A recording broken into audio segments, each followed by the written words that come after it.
बड़ी खबर बता दें, बीजेपी प्रवक्ता और लोकसभा सांसद संबित पात्रा ने कांग्रेस और राहुल गांधी पर छात्रों के मुद्दों पर डबल स्टैंडर्ड अपनाने का आरोप लगाया है। प्रेस कॉन्फ्रेंस में उन्होंने कहा कि पार्लियामेंट में लगातार बाधाएं डाली जा रही है और लगभग किसी बिल पर चर्चा नहीं हो रही है। उनके मुताबिक इसके पीछे कांग्रेस और इंडिया अलायंस के कुछ दलों का रवैया है। उन्होंने कर्नाटक और झारखंड का जिक्र कर कांग्रेस पर सेलेक्टिव आउटरीच का आरोप लगाया। देखिए खास रिपोर्ट।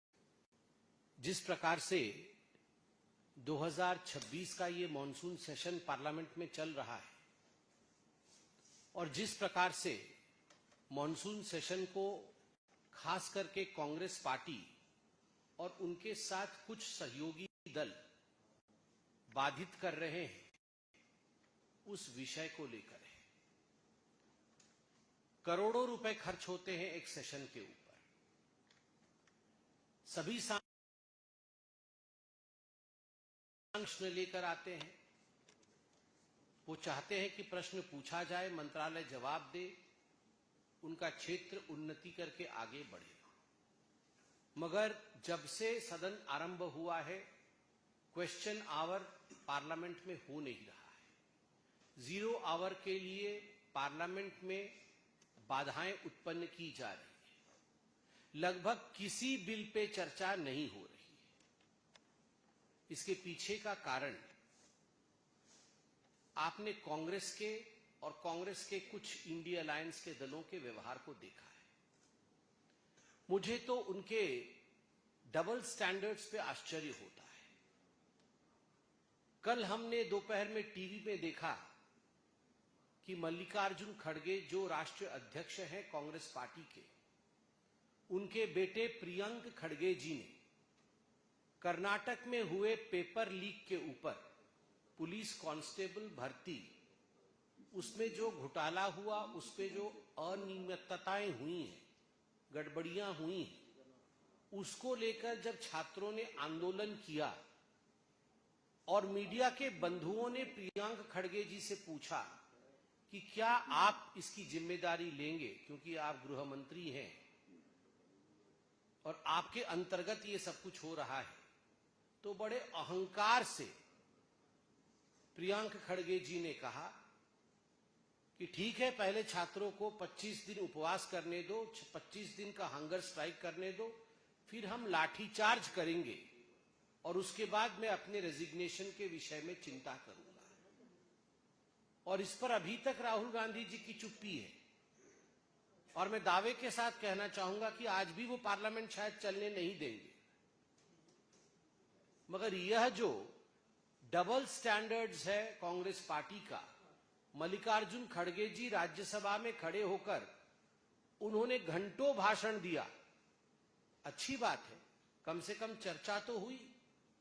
मगर जब उसी विषय पे जब उनके सुपुत्र कर्नाटक में इस प्रकार का बयान देते हैं जो कि इनसेंसिटिव है, अमानवीय है, उस पर मल्लिकार्जुन खड़गे जी और कांग्रेस पार्टी, राहुल जी पूरी तरह से चुप है। आप देखिए, झारखंड में प्रत्येक दिन सोशल मीडिया के माध्यम से हजारों लाखों छात्र किस प्रकार से आंदोलन में हैं, वो आंदोलन कर रहे हैं, यह हम देख रहे हैं। और कांग्रेस पार्टी एक शब्द झारखंड में आंदोलन में बैठे छात्रों के पक्ष में बोलते नजर नहीं आ रही है। पार्लियामेंट में उस विषय को उठाते नजर नहीं आ रही। एक तख्ती आपने देखा, कोई कांग्रेस का सांसद मकर द्वार पे झारखंड के एग्जाम को लेकर, जेपीएससी एग्जाम, जो 14वां जेपीएससी एग्जाम हुआ था, पब्लिक सर्विस कमीशन का एग्जाम झारखंड का, जिसमें पेपर लीक हुई थी, उस विषय में एक तख्ती किसी भी कांग्रेसी के हाथों में देखा? किसी ने नहीं देखा, क्योंकि ये सिलेक्टिव आउटरीच है और इसके पीछे केवल राजनीतिक रोटी सेकने की चेष्टा कांग्रेस पार्टी की। आपको आश्चर्य होगा, मैं कुछ बिल्स का नाम लूंगा जो बिल पास हो गए, लोकसभा में पास हो गए, मगर उन पे 1 मिनट की भी चर्चा नहीं हुई। पास होना अनिवार्य था क्योंकि जनता का कार्य है। चर्चा नहीं हुई, जनता अनभिज्ञ है कि इन बिलों में क्या है, इस कानून में क्या प्रावधान है, जनता को कैसे लाभान्वित किया जाएगा। कल ही मैं सदन में मौजूद था, वोटिंग होके पास हुआ the supreme court number of जजेस अमेंडमेंट बिल 2026। सुप्रीम कोर्ट के नंबर ऑफ जजेस को लेकर जो केस पेंडेंसी इत्यादि है उसे कैसे समाप्त की जाए, ये इतना बड़ा रिफॉर्म देश लेके आ रही है, उससे कोई सरोकार नहीं है कांग्रेस पार्टी को और अपोजिशन को। और हम सब, भूल जाइए कि मैं प्रवक्ता हूं भारतीय जनता पार्टी का, मगर हिंदुस्तानी तो हूं। हम सबको यह सोचना चाहिए कि आखिरकार इतने बड़े मसले पर हिंदुस्तान में वार्ता जानी चाहिए कि नहीं, लोगों को यह विषय पता होना चाहिए कि नहीं।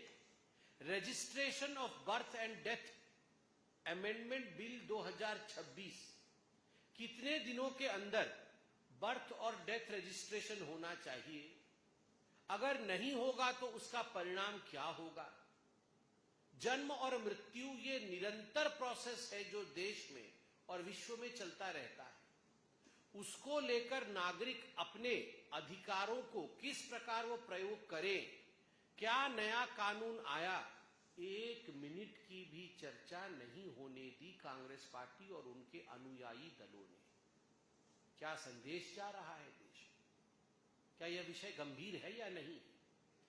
कल निर्मला जी मौजूद थी, मेरे सामने ही चर्चा चल रही थी, उन्होंने इंट्रोड्यूस किया the bankers book evidence bill 2026। ये कितना बड़ा रिफॉर्म है।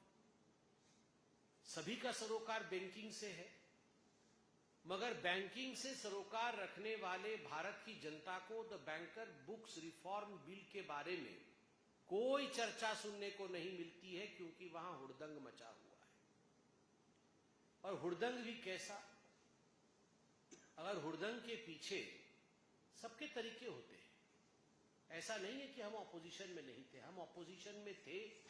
हमने भी ऑपोजिशन के नाते जो अपना दायित्व था उसका निर्वहन किया, मगर ऑपोजिशन के नाते पूरे देश के साधु संतों का अपमान करना,